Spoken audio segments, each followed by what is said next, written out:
Bienvenue dans Fait du jour de ce jeudi. Bonsoir. Ce mercredi à Bujumbura, des vents violents ont causé beaucoup de dégâts dans la zone d'Obgiza. Des maisons ont été détruites. Certains habitants n'ont pas d'abri.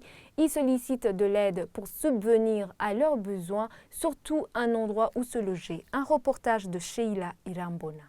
Dans la zone de Buiza, en commune Mukaza, au centre de Bujumbura, des vents violents qui ont précédé la pluie ont fait d'énormes dégâts matériels. Des toitures ont été emportées à la 3e avenue. Ce jeudi, quand nous sommes arrivés sur place, certains essayaient de remettre en place les tôles. À la 8e avenue de cette zone, les murs sont par terre. Les habitants sont en totale désolation. Ils crient au secours. Cela a commencé vers 21h par le vent. La pluie est tombée juste après, ça a soulevé les toitures.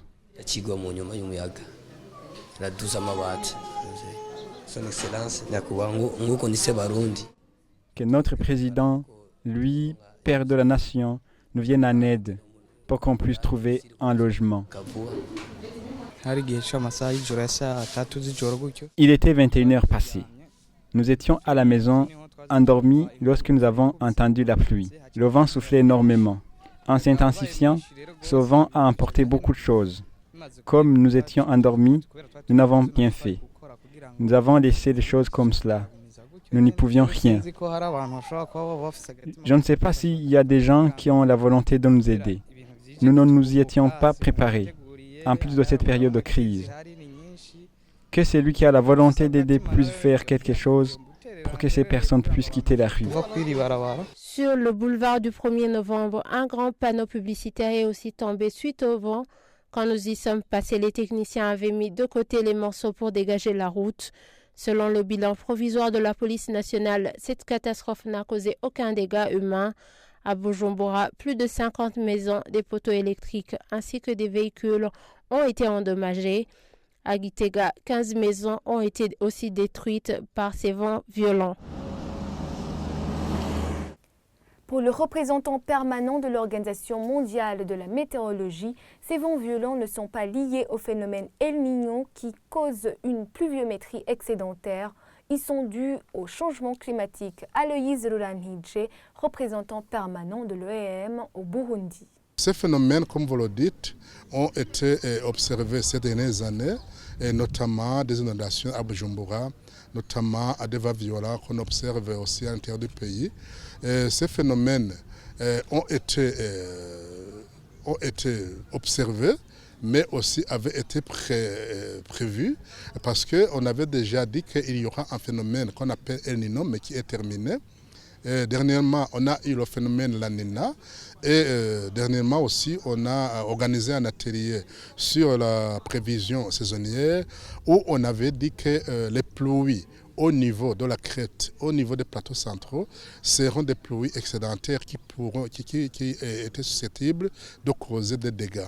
Et c'est la raison pour laquelle vous observez actuellement qu'il y a des pluies qui sont à la source de quelques accidents que nous enregistrons maintenant, notamment les inondations, notamment la destruction des maisons à cause de vents violents et autres. Lors des phénomènes pareils, la plateforme nationale pour la gestion des risques et des catastrophes dit venir en aide aux victimes et leur offre une assistance sociale. Et quand l'Institut géographique du Burundi l'avertit, elle fait des sensibilisations liées à la protection de l'environnement. Anissé Nibaruta, directeur adjoint de l'unité de la police pour la protection civile. Quand nous recevons un message de prévision météorologique de la part de l'IGBU, au niveau de la plateforme nationale de prévention des risques et de gestion des catastrophes, nous coordonnons des réunions avec les acteurs humanitaires. Tous les vendredis, on se rencontre à la Croix-Rouge du Burundi et nous partageons l'information et nous commençons à tirer les plans de préparation.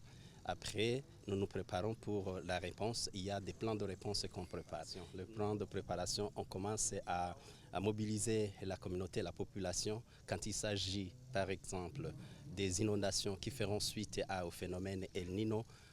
On conseille la population à planter les arbres pour protéger l'environnement. on conseille la population à tracer les courbes de niveau et planter les herbes fixatrices. Il y a une série d'activités qu'on préconise. Et quand il s'agit d'un déficit hydrique qui suit le phénomène El Niño, on conseille la population à cultiver dans les marais, c'est là où nous avons encore de l'humidité. Il y a aussi, on préconise, on sensibilise, on conseille la population à cultiver ce qu'on appelle les champs de cuisine. Il y a des activités, une série de nombreuses activités qu'on conseille à mener, mais en tout état de cause. Chaque fois, on demande à la population de pratiquer l'élevage des petits bétails. Quand c'est trop tard, c'est-à-dire que l'événement arrive, nous, on fait les secours à personnes et leurs biens. On déplace généralement les communautés affectées vers une zone sécurisée et on mène les assistances. Les assistances, c'est sous plusieurs formes.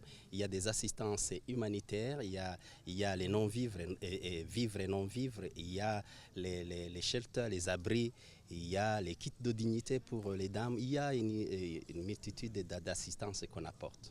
C'est sur cet extrait que nous terminons le fait du jour. À demain.